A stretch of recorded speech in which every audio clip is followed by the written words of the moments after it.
Hi there, and welcome back to the Cocktail Countdown. Today we will be looking at episode number 23, and we are going all the way to South America.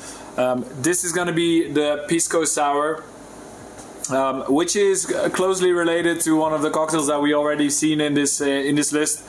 But I'm sure Uncle Bob will tell you more about that one. I'll throw it over to Uncle Bob in a little bit, and then afterwards I'll make the cocktail for you guys so you have an idea of how to do this yourself.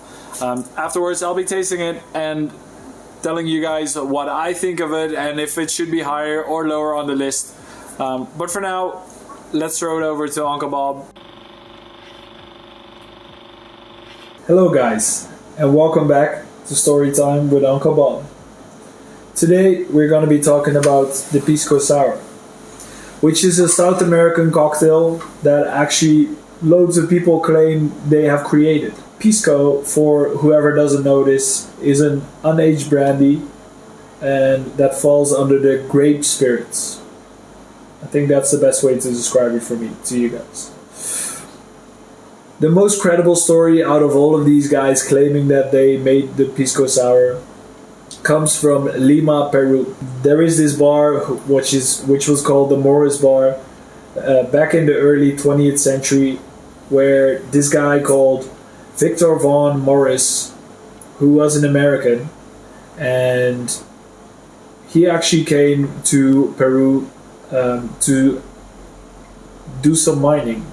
I don't know if he was mining for gold, but he definitely struck gold with this cocktail back in 1903. He ended up creating the twist on the whiskey sour, which was already a pretty popular cocktail back in the day. So what easier way to make a new classic by just swapping out one ingredient?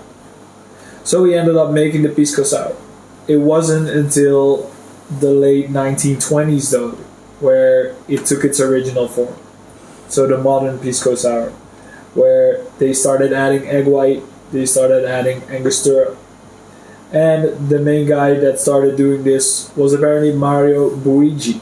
Also, if I could remember correctly, there is actually this thing called the Pisco Day. I mean, you must have a pretty popular spirit if you have a Pisco Day.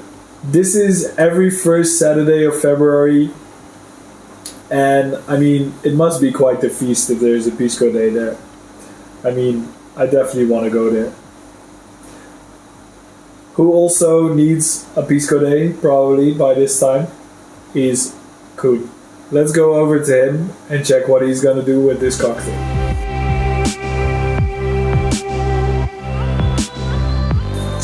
Welcome back from Uncle Bob, guys. I hope you guys are ready to start off with this drink now, because I'm sure as hell am. So let's start off first with cooling our glass. Add some crushed ice to that one.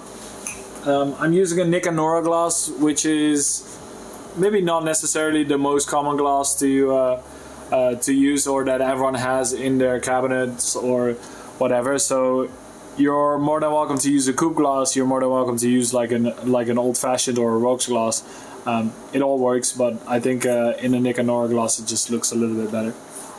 So we'll be shaking this cocktail.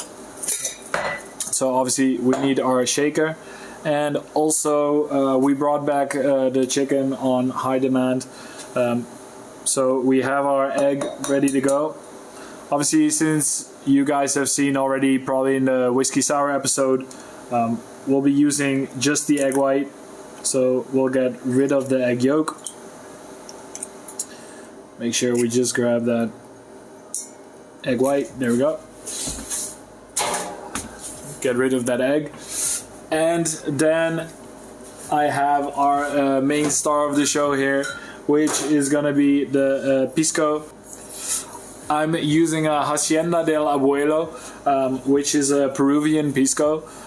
Most Piscos actually come from Peru or Chile. I don't know if Uncle Bob told you that one, but that's a fun fact you get from me anyway.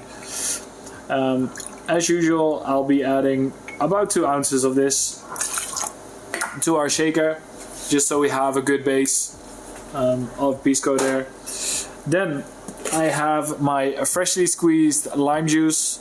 and we'll be adding 1 ounce of that to our shaker as well, just to make sure we get that really solid sour base. And obviously, if we're talking about sours, we want to be adding some sugar to it as well. So I have my standard sugar syrup, sugar cane syrup, ready to go. And we'll just be adding 15 milliliters to that, or half an ounce as well. And then that is actually all of our ingredients already here. Good cocktails, obviously, they don't have to be that hard. Just a couple of ingredients, and we'll start off with giving this a shake. Obviously, since we are shaking it with egg white, we're doing 2 shakes, but first we'll start off with just a normal one. Okay.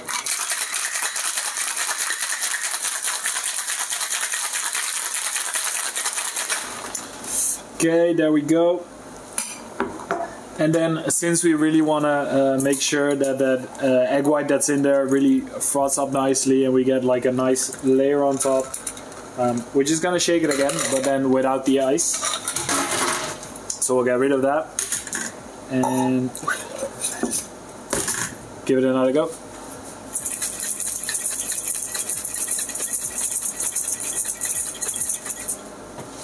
That should be enough already. Let's have a look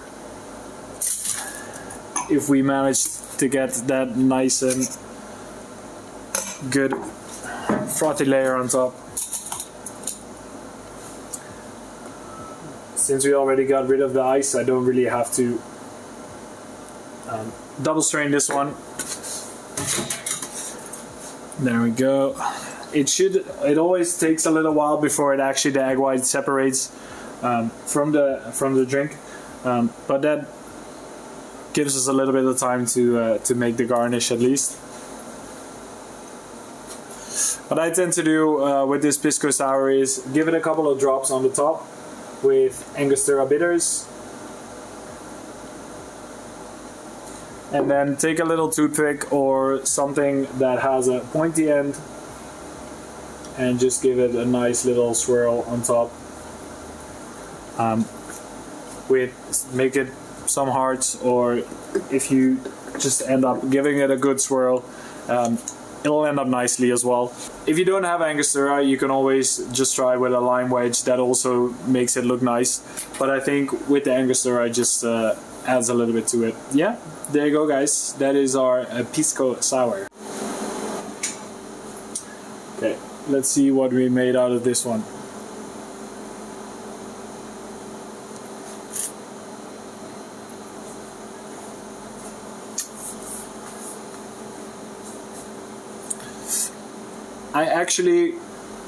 I remember it to be worse.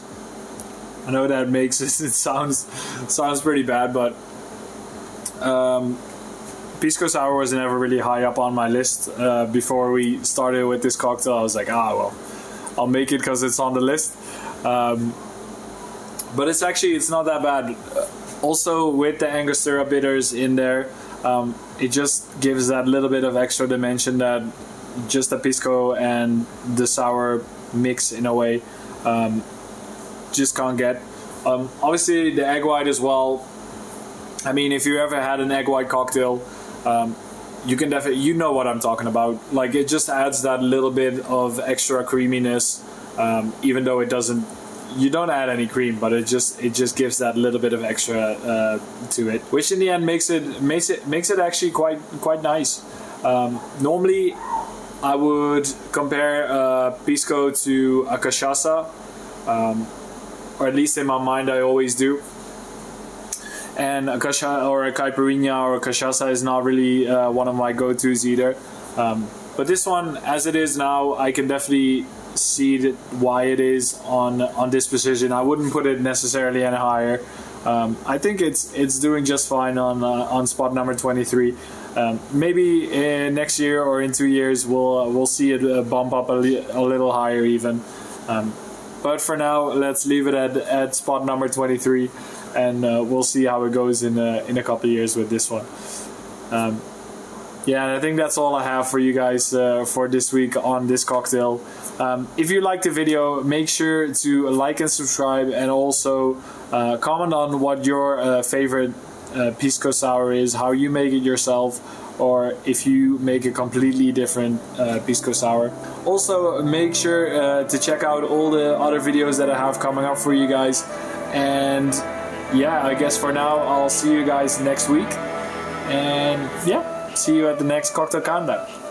Ciao.